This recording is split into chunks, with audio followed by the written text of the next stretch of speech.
खबर शामिल करेंगे हमारे deputy bureau chief Yasir Liaquat Abbasi की रिपोर्ट के मुताबिक all matchmakers Ittehad organisation के बानी और सदर सपना मैरिज ब्यूरो के रूह रवा मैडम शगुफ्ता के हेड ऑफिस का इफ्तिताह कर दिया गया।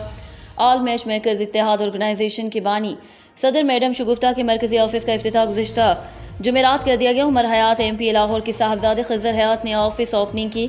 इफ्तिताही तकरीब में बोल चैनल और दीगर मीडिया मेम्बरान ने शिरकत की। नारोवाल, शेखुपुरा, मुल्तान और लाहौर से मखसूस अहबाब समेत पंजाब के दीगर मारूफ मैच मेकर्स ने भी शमूलियत की। तकरीब में मौजूद खवातीन और हजरात ने दिल खोल कर मैडम शगुफ्ता की काविशों को सराहा और मुबारकबाद दी। हाज़रीन ने अपने ख्यालात में कहा कि ऐसे अफराद जो मुआशरे में दूसरों के काम आते हैं, उनकी ज़िंदगियाँ संवारे हैं, उनकी मुआवनत भी की जानी चाहिए, उनके मुस्बत इक़दाम की हौसला अफजाई भी होनी चाहिए। हाज़रीन से मुखातिब होते हुए मैडम शगुफ्ता ने बताया कि मुस्तक़बिल करीब में इससे बेहतर और बड़े पैमाने पर काम सर अंजाम की तैयारियां जारी हैं। ऑफिस ओपनिंग के मौके पर खुर्दनोश का अहतमाम भी किया गया।